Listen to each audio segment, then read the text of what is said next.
Assalamualaikum warahmatullahi wabarakatuh. Assalamualaikum warahmatullahi wabarakatuh. Perkenalkan Ustaz di Serang Cibarus. Serang mana? Banten. Cibarusa.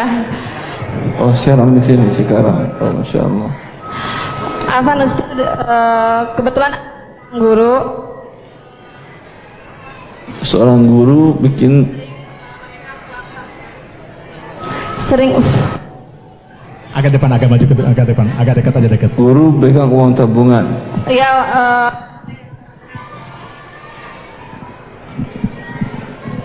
megang tabungan murid-murid ya. Kebetulan di sekolah Lalu uang tabungan digunakan untuk bisnis, modal usaha.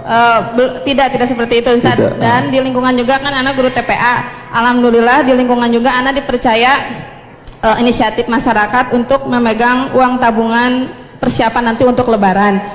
Nah, uang tabungan itu diambil dari masyarakat itu, nabungnya setiap seminggu sekali. Uang tabungan itu anak titipkan ke suatu lembaga yaitu BMT gitu ya, semacam koperasi. Nah, dengan kesepakatan anak dengan yang penabung itu, untuk uang tabungan itu nanti diambilnya 1 minggu atau 2 minggu sebelum menjelang lebaran gitu, seperti itu. Terus Nah, yang jadi pertanyaannya, kan di BMT itu uang itu ya diolah gitu ya kan, untuk bisnisnya gitu ya. Tapi anak tidak mendapat apa-apa dari itu. Terus tapi yang bikin anak khawatir dan tidak tahu gitu, kalau misalkan pas dibagi itu masyarakat ataupun wali murid itu sering memberikan hadiah ya, banyak berupa entah itu parcel ataupun berupa uang gitu ya, seperti itu. Meskipun anak udah bilang tidak usah gitu ya, tidak seperti itu, karena ini tidak riba tapi riswah. oh gitu. Sama haramnya.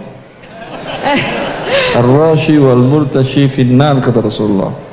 Orang yang memberi riswah, menerima riswah dalam neraka. Oh gitu ya. Bagaimana ya cara menjelaskannya sebetulnya? Jangan jelas-jelaskan, jangan terima. Oh, jangan diterima. Khawatir Kalau- itu suka pada ngambek gitu kalau nggak diterima. Kadang nggak ada yang ngambek. Oh gitu. Saya juga guru, Ibu. Oh iya. Saya guru di program Magister Ekonomi Syariah di Sekolah Tinggi Ekonomi Islam Tazkiyah.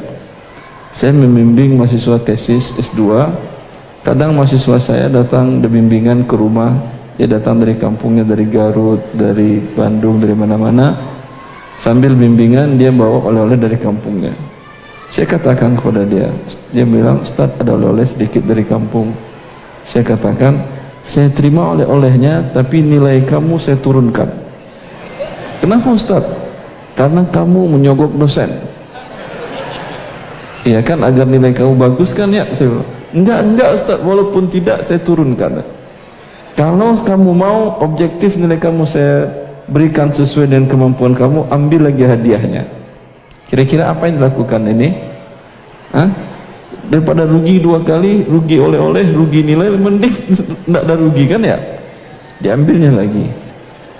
Kadang di rumah tidak ada snack, saya ajak mahasiswa ini kalau bimbingan untuk makan di warung di sekitar rumah.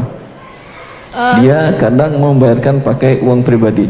Saya katakan silahkan bayar, nilai kamu saya turunkan karena kamu menyogok dosen. Afan Ustadz, ini kan Harus itu yang Anda lakukan, didik mereka. Oh iya. Kalau enggak, Anda tidak jadi pendidik namanya. Ya atau tidak? Nanti ketika anak ini tahu bahwa ibu gurunya menerima riswah, berarti riswah suatu hal yang halal. Ketika dia menjadi orang penting, baik tingkat desa sampai tingkat atas, sudah terbiasa dan diajarkan oleh gurunya yang masya Allah pakai cadar, tentu Islamnya masya Allah. Ini kan jadi panutan dia kan ya. Guru saya jadi dulu pakai cadar, dia terima, masa saya nggak terima? Anda yang mengajarkannya. Tapi kalau dari awal Anda ajarkan kepada orang tuanya dan kepada muridnya bahwa ini dalam agama Allah haram, mereka insya Allah akan menjadi anak-anak dan menjadi orang penting yang nantinya yang tidak mau menerima riswah.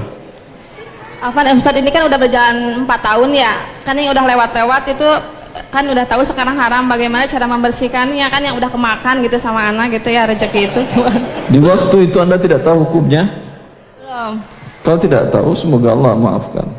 Yang masih ada parsel-parselnya atau amplop-amplopnya yang masih ada itu berikan ke pihak sekolah. Berikan ke pihak sekolah. Ini saya terima dahulu, masa mesti ada dalam rekening, berikan kepada pihak sekolah. Karena Anda sudah digaji. Rasulullah sallallahu alaihi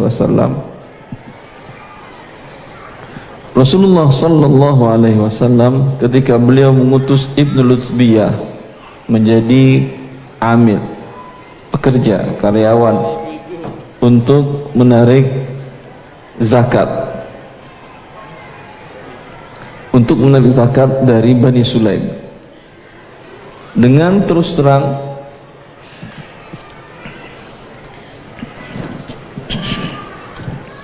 beliau datang kepada Rasulullah SAW menyatakan, ya Rasulullah, hadza lakum wa hadza ma uhdiya ilayya. Wahai Rasulullah, ini zakat yang aku tarik, yang aku ditugaskan untuk ini. Yang ini ya Rasulullah, ini hadiah dari Bani Sulaim untukku, karena mereka senang aku adalah sahabat Rasulullah sallallahu alaihi wasallam.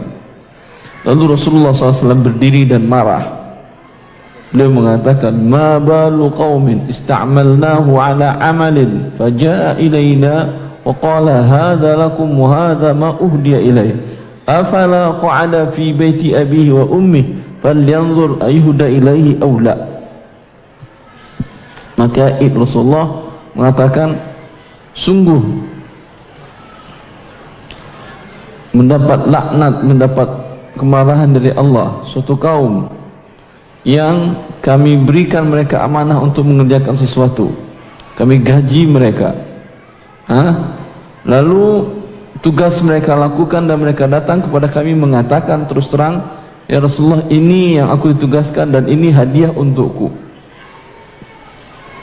Lalu Rasulullah membuat sebuah kaidah, apakah kalau dia duduk di rumah bapak ibunya di situ, ada orang datang beri hadiah? Ini yang membedakan antara riswah dengan hadiah.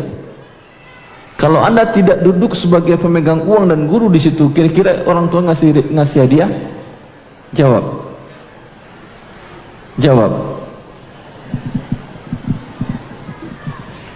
Ya. Pasti tidak. Pasti ya, tidak. Berarti karena adalah jabatan Anda tadi, dan untuk posisi jabatan tadi sudah dapat gaji. Ada salah seorang kolonel di Markas Besar Angkatan Darat, beliau pernah bertanya kepada saya, Ustaz, saya seorang auditor, ya, terkadang saya ditugaskan dari Markas Mabes Angkatan Darat untuk mengaudit keuangan di daerah-daerah. Saya dari kantor, dari markas besar sudah dapat biaya perjalanan dan seluruhnya. Tapi terkadang yang saya audit itu banyak teman-teman angkatan saya di Akademi Militer dahulu, yang kepala dan remnya, ya, kepala kodimnya banyak teman-teman saya dahulu atau adik kelas saya. Biasanya Ustaz, mereka ngasih saya hadiah Ustaz. Saya audit dengan secara profesional, tapi biasanya mereka ngasih hadiah oleh-oleh sebelum saya pulang, ya. Kadang ada yang bayaran tiket pesawat, kadang ada oleh-oleh, kadang macam-macam Ustaz. Bolehkah saya terima Ustaz? Saya katakan, kalau Anda datang, ya, bukan bawa surat tugas sebagai auditor, kira-kira mereka ngasih oleh-oleh sebanyak itu atau tidak? Dia jawab tidak Ustaz. Ya paling kalau pertemanan paling sudah di rumah gitu kan, ya, paling ada makan di rumah silahkan makan, paling begitu. Tapi sampai pelayanan seperti itu tidak Ustaz. Berarti ini adalah bukan karena pertemanan, ini adalah karena jabatan Anda, dan untuk jabatan Anda sudah mendapatkan gaji untuk itu, maka haram ini Anda terima. Itu perbedaannya. Dan ini subhanallah bukan hanya guru saja, bukan hanya dosen saja, banyak, ya, bahkan terkadang karyawan di tempat cuci motor, cuci mobil, atau tukang parkiran, biar dia melayani Anda melebihi yang lainnya, sering Anda kasih tips, ya atau tidak? Ini bagian dari rishwah. Pemberinya, Anda pemberinya, dan dia penerima, dua-duanya masuk neraka. Karena ini yang merusak. Ini akan merusak tatanan hidup. Buktinya ya atau tidak? Mengurus KTP, mengurus ID yang harusnya gampang, jadi susah atau tidak? Apa penyebabnya? Rishwah ini penyebabnya. Saya ingat dulu di Arab Saudi, saya ada masalah dengan imigrasi. Biasanya yang datang ke imigrasi harus pihak kampus. Tapi pihak kampus mengatakan, Erwandi, kata dia, kalau kamu ingin cepat urusannya, saya butuh paspor cepat waktu itu.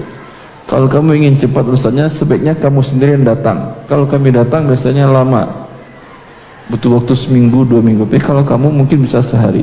Saya bawa paspor sendiri ke imigrasi di Arab Saudi, masuk antrian biasa, ya, masuk antrian biasa, dan waktu setengah jam selesai urusan saya. Di situ malah yang cepat yang langsung. Kalau yang nggak langsung menggunakan biro jasa malah lebih lama. Ya, karena mereka rishwah merupakan kejahatan besar kalau di sana. Yang di sana yang akan dihukum bukan yang penerima saja, pemberi pun akan dipenjara. Maka berhati-hati Anda kalau umroh atau haji atau kerja di sana. Bila ada pelanggar peraturan, jangan coba-coba berikan uang damai ke polisi di sana. Dia akan tuliskan pelanggaran rishwah. Kalau pelanggaran rishwah, Anda akan dibawa ke mahkamah, dibawa ke pengadilan, disidang, dan akan dipenjara dan dikenakan denda negara. Negara memberikan denda, dan si aparat ini mendapat reward dari negara karena membongkar kejahatan pemberi rishwah. Maka sering polisi itu nawarkan ajak damai. Kalau Anda coba-coba ngasih, Anda yang malah bayarnya bisa ribuan real.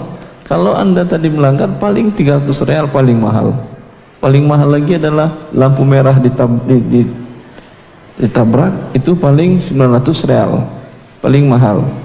Tapi kalau melanggar rishwah tadi, memberikan sogok atau uang damai ke polisi, itu bisa minimal 3.000 real. 3.000 real, dan Anda harus ke mahkamah dan menjadi masuk daftar blacklist.